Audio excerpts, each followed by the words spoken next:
Take that metal off right now. The command sliced through the cool morning air so sharply that even the pigeons near the courthouse steps fluttered away. Conversations stopped mid-sentence. Coffee cups paused halfway to lips. Heads turned in perfect unison toward the voice and then toward the woman it targeted. Evelyn Carter stood at the edge of the Memorial Plaza with one gloved hand resting over a small bronze medal pinned neatly to her navy coat. She was 58 years old, posture straight, shoulders steady, the kind of steady that came from years of carrying more than groceries and rent in silence. The November wind moved through the rows of American flags lining the walkway, making them snap softly like distant applause no one had earned yet. Officer Jason Cole descended the stone steps with the certainty of a man who believed a badge made him the final word in any room. Tall, clean-cut, jaw set hard, he walked past the wreaths and flower stands as if the ceremony itself were an inconvenience placed in his path. His hand pointed directly at the medal on Evelyn's chest. "You heard me," he said louder this time. "Take it off." Evelyn did not move. Around them, families gathered for Veterans Remembrance Day shifted uneasily. A little boy holding his grandfather's hand looked up in confusion. An elderly man in a Marine cap lowered his gaze. A woman with a folded program took one slow step back. Everyone could feel it now, that uncomfortable pressure when pride meets prejudice in public. Evelyn had arrived 20 minutes earlier on the city bus, carrying a paper bag with carnations inside. She always came early. She always stood near the east fountain where the names engraved in black granite caught the first light. She never asked for attention. Most mornings she cleaned floors at the VA hospital downtown, mopping hallways before sunrise, nodding politely to nurses rushing by with clipboards and paper cups. Most people knew her only as Miss Evelyn from housekeeping. None of them knew why her left knee stiffened in cold weather. None of them knew why sudden sirens made her pause and breathe once before continuing. None of them knew the medal had spent 30 years wrapped in an old cotton handkerchief inside a dresser drawer until she took it out this morning with shaking hands. Officer Cole stopped 3 feet in front of her. "That honor is for real service members," he said, loud enough for every phone camera now rising into the air. "Not costumes." A murmur moved through the crowd. Evelyn's eyes lifted to meet his. They were calm eyes, dark and clear, the kind that had seen panic and chosen patience anyway. She glanced once at the medal, then back at him. "It belongs where it is," she said softly. Her voice was low, almost gentle, but it carried farther than his shouting. Cole gave a short laugh that held no humor. "Ma'am, don't make this difficult." He reached toward the pin, fingers already extending. Evelyn stepped back exactly 1 pace. Nothing dramatic, nothing fearful, just enough to protect what had already cost too much. The bells from the courthouse clock began to ring 10 o'clock, each note rolling over the plaza like a warning no one understood yet. The wind lifted the edge of Evelyn's coat, and for a brief second the sunlight struck the bronze medal, making it flash like fire.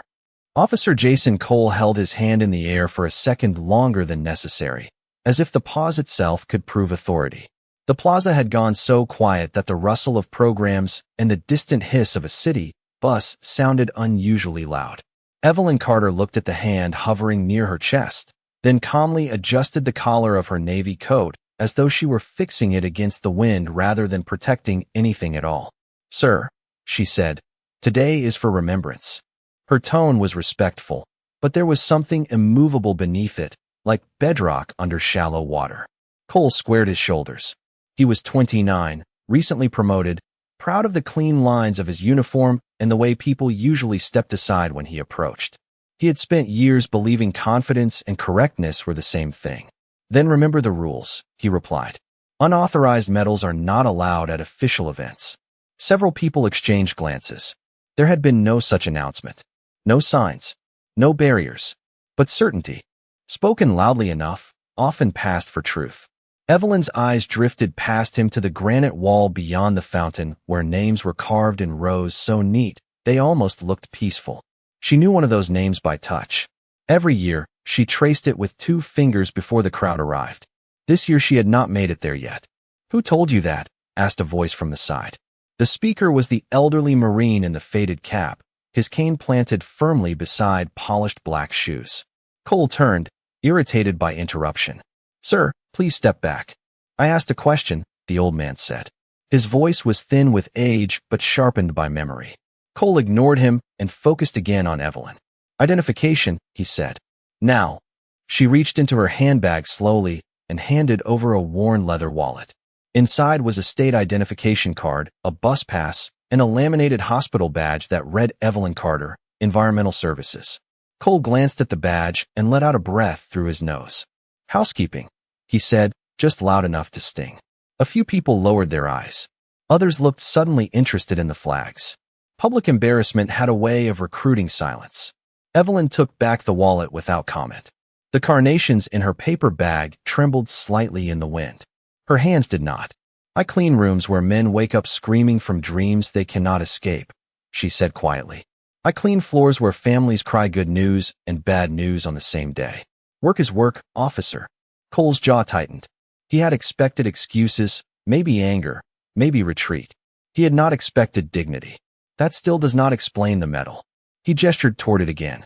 Evelyn studied him for a moment, not with resentment, but with the tired patience of someone who had seen younger people confuse volume for wisdom. No, she said. It explains me.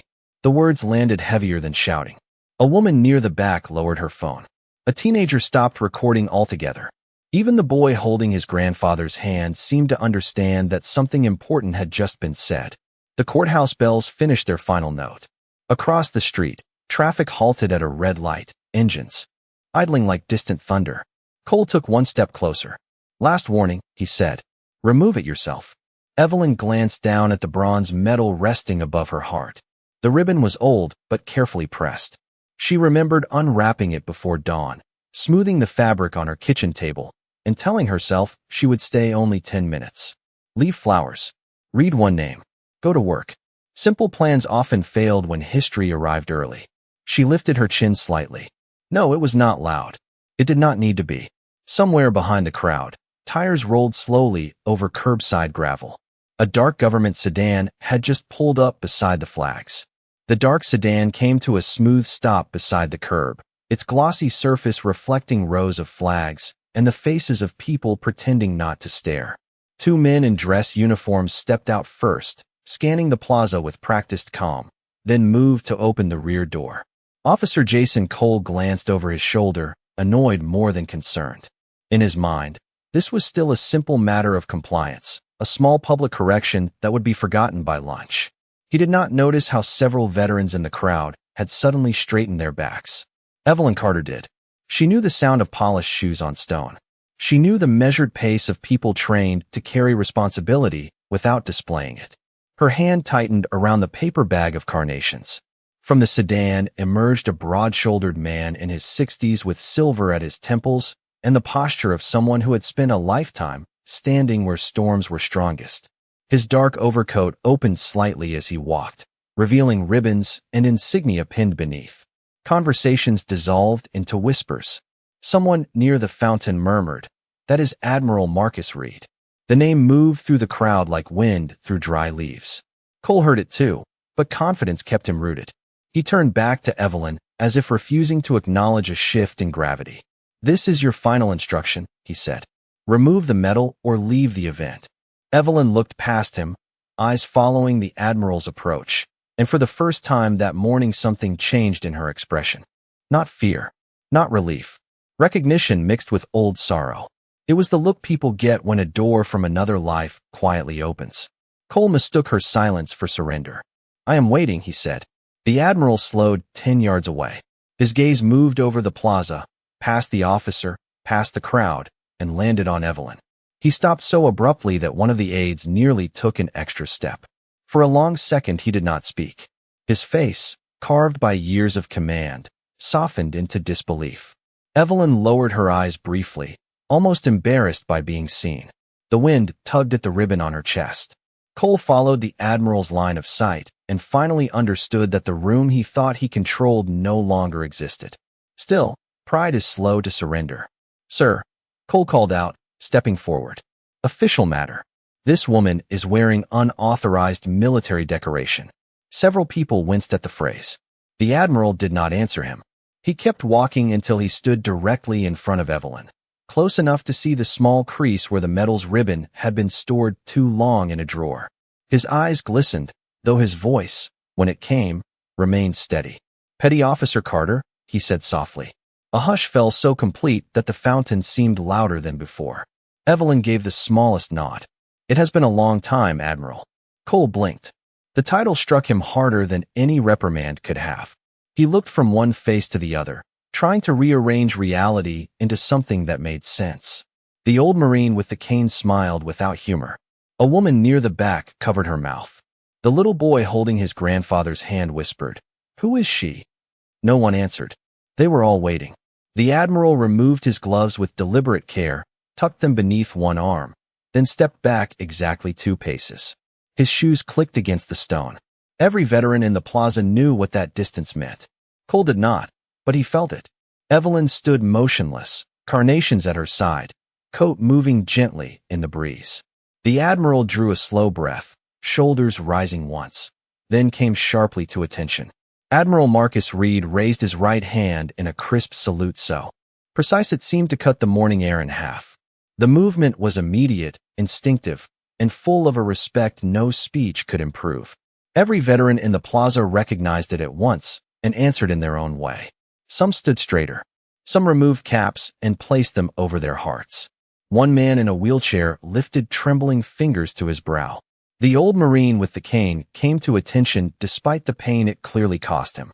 Officer Jason Cole remained frozen where he stood, hands still near his duty belt, face draining of color one realization at a time. Evelyn Carter looked almost uncomfortable under the sudden weight of attention. She shifted the carnations to her other hand and spoke quietly. "You do not need to do that, sir." The Admiral kept the salute for another long second before lowering it with care. "Yes," he said, voice low and firm. "I do." He studied her face as if measuring the years that had passed since he last saw it under very different skies. "I searched for you after I made captain." Evelyn gave a small shrug. "I moved." Life kept moving too. There was no bitterness in her words, only fact.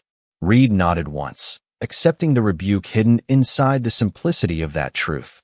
He turned slowly toward the crowd. "Ladies and gentlemen," he said, projecting with the effortless authority of a man used to being heard.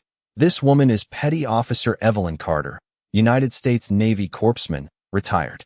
Murmurs rippled outward. Phones lowered. Eyes widened. Cole opened his mouth, then closed it again. The title he had dismissed now stood taller than his assumptions. Reed continued, 36 years ago, during an evacuation operation overseas, I was 19 years old, bleeding, frightened, and certain I would not see another sunrise. She crossed open ground twice to reach men who outranked her and men who did not. She treated all of us the same." Evelyn's jaw tightened slightly, the way people do when memories arrive uninvited. "Admiral," she said softly, "that was a long time ago." "Not to me," he answered. The plaza had become utterly still. Even traffic on the street beyond seemed muted by the moment. Reed looked directly at Officer Cole. "Now." The officer straightened reflexively, but there was nowhere to hide from the calm disappointment in the Admiral's eyes. "You called her unauthorized," Reed said. "You were wrong." Cole swallowed hard. "Sir, I was enforcing." Reed lifted one hand, not sharply, but enough to stop the sentence where it stood. "Enforcement without judgment becomes humiliation." The words landed heavier than anger ever could. Cole's shoulders lowered a fraction. He glanced at Evelyn, then at the medal he had tried to remove. The ribbon fluttered gently against her coat. Reed stepped aside and motioned toward the granite memorial wall. "Do you know why she is here?" he asked. Cole said nothing. "Because one of the names on that wall belongs to the man who shielded her while she treated the rest of us. She comes every year with flowers." Evelyn lowered her eyes. The carnations rustled softly in the paper bag. A woman in the crowd began to cry quietly. The little boy squeezed his grandfather's hand tighter. Cole looked as though the stone beneath him had shifted. "I did not know," he said at last. "No," Reed replied. "You did not ask." The wind moved through the flags again, slower now, almost gentle. Evelyn took a breath and started toward the memorial wall. The crowd parted before she reached them, opening a clear path without being told. She walked with the measured pace of someone who had carried grief long enough to know it does not hurry for anyone. Evelyn Carter stopped before the black granite wall, where hundreds of names caught the pale morning light like silver threads. She set the paper bag carefully on the ground, reached inside, and removed 3 carnations, each stem wrapped in a damp paper towel to keep them fresh through the bus ride across town. The crowd remained several yards behind her, no one speaking above a whisper now.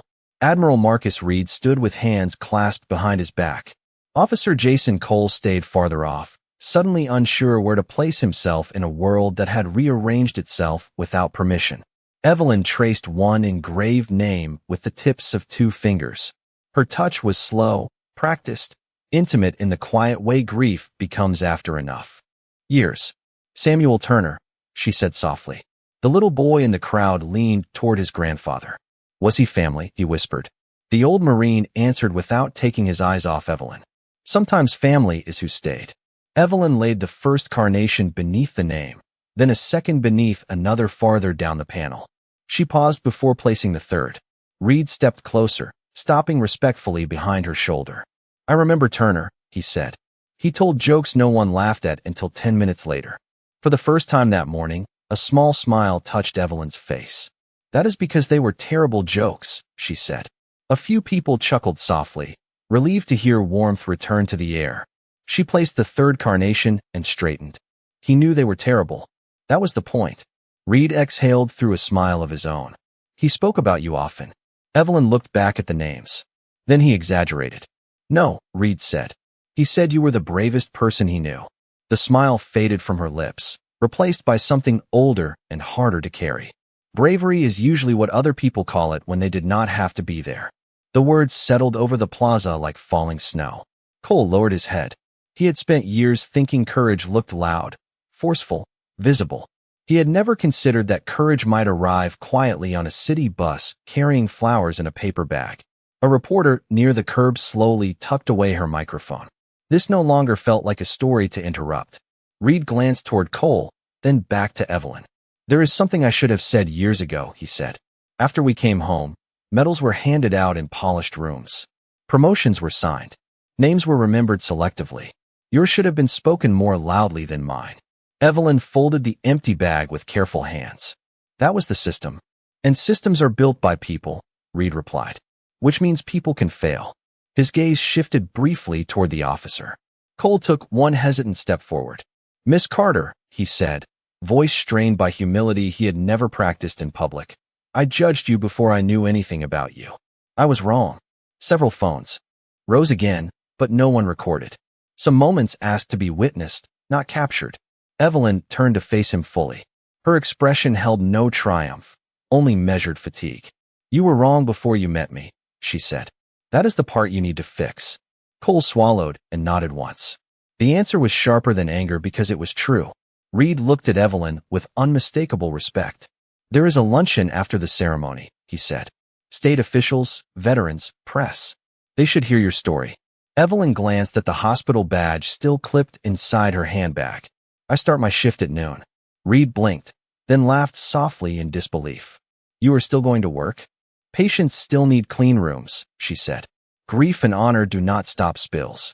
The old Marine tapped his cane against the stone and smiled wide enough to show missing teeth. The crowd laughed gently with him. Evelyn picked up the folded paper bag, gave the wall one last look, and started walking toward the bus stop as flags moved above her in the wind. The city bus arrived with a sigh of brakes and a hiss of kneeling hydraulics, lowering itself toward the curb as if even machinery understood respect. Evelyn Carter stepped aboard with the same quiet efficiency she used for everything else, tapping her fare card once and nodding to the driver. Morning, Miss Evelyn, he said, then looked past her toward the crowd still gathered across the street. Everything all right? She adjusted the strap of her handbag and gave him a small smile. It is now. She moved to the third row and sat by the window, paper bag folded neatly in her lap. Outside, the Memorial Plaza remained suspended in an unusual stillness. Admiral Marcus Reed stood near the granite wall speaking softly with several veterans, but his eyes followed the bus until the doors closed. Officer Jason Cole remained on the sidewalk, hat in hand, no longer certain whether to return to duty or remain where he had been corrected. The bus pulled away from the curb, tires whispering over damp pavement. Buildings slid past in slow gray reflections. Evelyn rested one hand over the metal pin to her coat, not protectively now, but thoughtfully. 30 years in a drawer and one morning in the light had somehow made it heavier. At the next stop, an elderly woman carrying grocery bags boarded and recognized her immediately from the plaza. "Honey," she said, settling into the seat across the aisle. That was something. Evelyn looked out the window. It was a long morning. The woman smiled. "No, dear. It was a short truth." The bus continued downtown through blocks of brick storefronts, coffee shops, and narrow streets where office workers hurried with phones in hand and shoulders raised against the cold. None of them knew the woman by the window had become the center of a silence larger than headlines. Evelyn preferred it that way. At a red light, she caught her reflection in the glass. Gray beginning at the temples, fine lines around the eyes, a metal shining where it had no intention of hiding anymore. She remembered the younger version of herself who once stood in tropical heat with medical gloves on and fear tucked behind her ribs. That young woman would not have believed this older one spent mornings replacing trash liners and polishing hallway rails. Then again, youth rarely understands how honorable ordinary endurance can be. Her phone vibrated inside her bag. She rarely received calls before noon. The screen showed an unknown number. "Hello. Miss Carter," said a clear female voice. "This is Denise Warren from City General Hospital Administration. We just saw the footage from the memorial. Are you all right?" Evelyn blinked. "I'm on my way in now." "Please do not rush," Denise said quickly. "The chief operating officer would like to meet with you when you arrive." Evelyn frowned gently.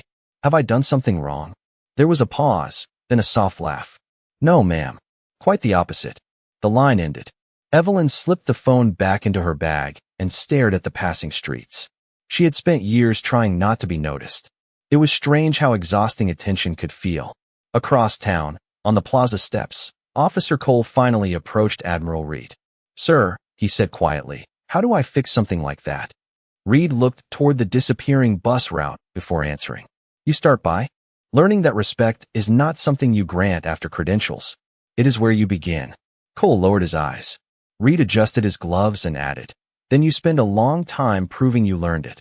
Back on the bus, the driver called out her stop. Evelyn rose, smoothed her coat, and stepped into the aisle. A young man near the rear stood quickly to let her pass.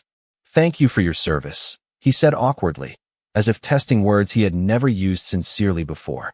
Evelyn paused, surprised more by the effort than the phrase. She nodded once. "Thank you for noticing." Then she stepped down onto the sidewalk and walked toward the hospital entrance as the metal caught the first full burst of noon sunlight. Evelyn Carter entered City General Hospital through the employee doors beside the loading dock, where the scent of rain-soaked concrete mixed with industrial detergent and warm air from the laundry vents.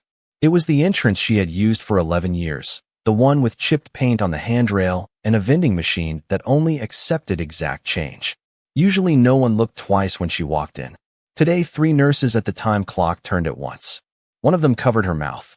Another whispered, "That is her." Evelyn gave the same polite nod she gave every morning and clipped her badge to her coat pocket. The metal remained pinned above it, bronze catching the fluorescent light in small flashes as she moved. In the locker room, her friend Teresa from Environmental Services stood waiting with arms crossed and eyes wide. "Girl," Teresa said, "you went viral before lunch." Evelyn sighed softly. "I was hoping for a quieter Tuesday." Teresa laughed so hard she had to lean against a locker. Too late for that. She held up her phone. Every local station showed the Memorial Plaza. The frozen frame on screen captured Admiral Marcus Reed saluting while Officer Jason Cole stood in stunned silence nearby. Comments scrolled beneath like rushing water. "Hero. Shameful treatment. Who is she?" Evelyn gently lowered the phone. "People move fast," she said. "They do not always stay." Teresa's smile softened. "Maybe some truths do." A page came over the overhead speaker, asking for Miss Carter to report to Administration Suite B. That had never happened in 11 years. Evelyn smoothed her coat, checked that the carnation's water stains had not marked the fabric, and walked upstairs past polished corridors where patients, visitors, and staff now recognized her one by one. Some smiled, some nodded. One young orderly stepped aside and opened a door for her as if ceremony had followed her into the building. Sweetbee was carpeted thick enough to silence footsteps. Framed awards lined the walls. A receptionist rose the moment Evelyn approached. "Miss Carter, they are waiting for you." Inside the conference room sat Denise Warren from administration, the hospital chief operating officer Martin Hale, and to Evelyn's surprise, Admiral Reed near the far window, holding a paper cup of coffee. He turned when she entered and smiled with visible relief. "I hoped I was not too late." Evelyn stopped short. "How did you get here before me?" "Government plates help with traffic," he said. Martin Hale stood quickly and extended both hands. "Miss Carter, I owe you an apology." Evelyn did not take the hands immediately. "For what?" Hale swallowed. "For not knowing who has been helping hold this place together." Denise slid a folder across the table. Inside were commendations from nurses, handwritten notes from families, and incident reports describing moments Evelyn had quietly handled for years. A frightened veteran calmed during a panic episode because she sat beside him until sunrise. A child with autism soothed by the rhythm of her humming while waiting for surgery. A widow who nearly fainted in the hallway and was steadied by Evelyn before anyone else noticed. Martin looked ashamed. "We review budgets, metrics, staffing charts.